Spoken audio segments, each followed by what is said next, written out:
ਸਤਿ ਸ਼੍ਰੀ ਅਕਾਲ ਜੀ, ਤੁਹਾਡਾ ਸਭ ਦਾ ਸਵਾਗਤ ਹੈ ਸਾਡੇ ਚੈਨਲ ਕੁਕਿੰਗ ਕੀਜ਼ 'ਚ। ਮੈਂ ਹਾਜ਼ਰ ਹਾਂ ਇੱਕ ਹੋਰ ਰੈਸਪੀ ਦੇ ਨਾਲ। ਅੱਜ ਦੀ ਰੈਸਪੀ ਹੈ ਪਨੀਰ ਪਕੌੜਾ, ਜੋ ਕਿ ਅਸੀਂ ਬਹੁਤ ਹੀ ਇੰਸਟੈਂਟਲੀ ਤਿਆਰ ਕਰਾਂਗੇ। ਅਗਰ ਤੁਹਾਨੂੰ ਸਾਡੀਆਂ ਰੈਸਪੀਜ਼ ਪਸੰਦ ਆਉਂਦੀਆਂ ਤਾਂ ਕੁਕਿੰਗ ਕੀਜ਼ ਨੂੰ ਜ਼ਰੂਰ ਸਬਸਕ੍ਰਾਈਬ ਕਰਨਾ, ਲਾਈਕ ਸ਼ੇਅਰ ਕਮੈਂਟ ਕਰਨਾ ਵੀ ਨਾ ਭੁੱਲਣਾ। ਤਾਂ ਸ਼ੁਰੂ ਕਰੀਏ ਪਨੀਰ ਪਕੌੜਾ ਬਣਾਉਣਾ। ਸਭ ਤੋਂ ਪਹਿਲਾਂ ਇੱਕ ਬਰਤਨ 'ਚ ਲੈ ਲਵਾਂਗੇ 4 ਵੱਡੇ ਚਮਚ ਬੇਸਣ, ਤੇ ਹੁਣ ਇੱਕ ਗ੍ਰਾਈਂਡਰ ਜਾਰ ਲੈ ਕੇ ਉਹਦੇ ਵਿੱਚ ਮੈਂ ਐਡ ਕਰਾਂਗੀ ਇੱਕ ਛੋਟਾ ਪਿਆਜ਼ ਕੱਟਿਆ ਹੋਇਆ,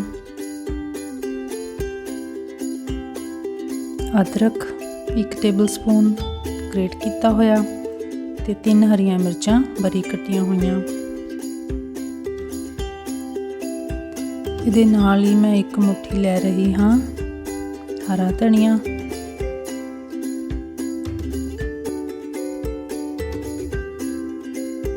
ਇਹਦੇ ਵਿੱਚ ਲੂਣ ਐਡ ਕਰ ਦਾਂਗੇ ਤੇ ਥੋੜਾ ਜਿਹਾ ਪਾਣੀ, ਕਰੀਬ 2 ਟੇਬਲ ਸਪੂਨ ਪਾਣੀ ਐਡ ਕਰਕੇ ਇਸ ਨੂੰ ਗ੍ਰਾਈਂਡ ਕਰਕੇ ਇੱਕ ਪਤਲਾ ਪੇਸਟ ਜਿਹੜਾ ਉਹ ਤਿਆਰ ਕਰ ਲਾਂਗੇ।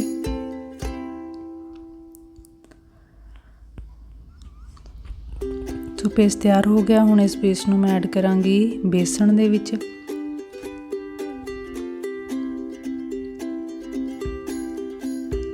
ਤੇ ਇਸ ਨੂੰ ਚੰਗੀ ਤਰ੍ਹਾਂ ਮਿਕਸ ਕਰਾਂਗੀ ਤਾਂ ਕਿ ਕੋਈ ਲੰਪਸ ਵਗੈਰਾ ਨਾ ਰਹਿਣ ਇਹਦੇ 'ਚ।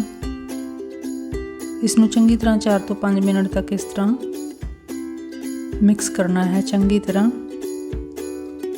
ਅਗਰ ਤੁਸੀਂ ਚਾਹੋ ਤਾਂ ਇਹਦੇ ਵਿੱਚ ਤੁਸੀਂ ਬੇਕਿੰਗ ਪਾਊਡਰ ਵੀ ਐਡ ਕਰ ਸਕਦੇ ਹੋ। ਹੁਣ ਪਨੀਰ ਦੇ ਟੁਕੜੇ ਜਿਹੜੇ ਕਿ ਮੈਂ ਇਸ ਤਰ੍ਹਾਂ ਲੰਬੇ ਕੱਟ ਲਏ ਆ, ਇਹਨਾਂ ਨੂੰ ਇੱਕ ਇੱਕ ਕਰਕੇ ਮੈਂ ਇਸ ਪੇਸਟ ਦੇ ਵਿੱਚ ਡਿਪ ਕਰਾਂਗੀ ਤੇ ਚੰਗੀ ਤਰ੍ਹਾਂ ਕੋਟ ਕਰਾਂਗੀ। ਤੇ ਨਾਲ ਹੀ ਮੈਂ ਤੇਲ ਵੀ ਤਿਆਰ ਕਰ ਲਿਆ ਹੋਇਆ, ਉਹਦੇ ਵਿੱਚ ਇਸ ਨੂੰ ਛੱਡ ਕੇ ਤਲਾਂਗੀ।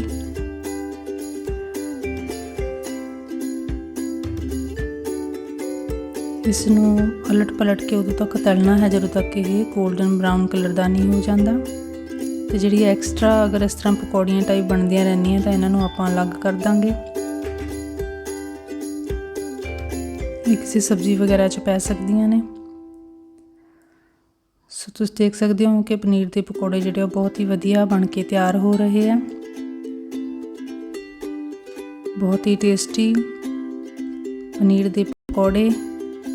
ਤੁਸੀਂ ਆਪਣੀ ਮਰਜ਼ੀ ਦੇ ਹਿਸਾਬ ਨਾਲ ਕੋਈ ਵੀ ਫਲੇਵਰ ਜਿਹੜਾ ਐਡ ਕਰ ਸਕਦੇ ਹੋ, ਜਿਵੇਂ ਕਿ ਮੈਂ ਧਨੀਆ ਕੀਤਾ, ਪਿਆਜ਼, ਤੁਸੀਂ ਲਸਣ ਵਗੈਰਾ ਵੀ ਐਡ ਕਰ ਸਕਦੇ ਹੋ।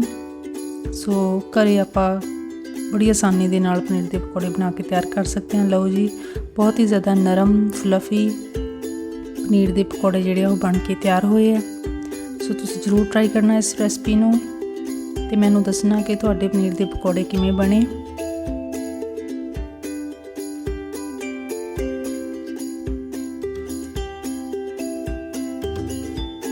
ਲਾਈਕ ਸ਼ੇਅਰ ਕਮੈਂਟ ਕਰਨਾ ਨਾ ਭੁੱਲਣਾ ਤੇ ਕੁਕਿੰਗ ਕੀਜ਼ ਨੂੰ ਸਬਸਕ੍ਰਾਈਬ ਵੀ ਜ਼ਰੂਰ ਕਰ ਲੈਣਾ। ਵੀਡੀਓ ਦੇਖਣ ਲਈ ਤੁਹਾਡਾ ਬਹੁਤ ਬਹੁਤ ਧੰਨਵਾਦ।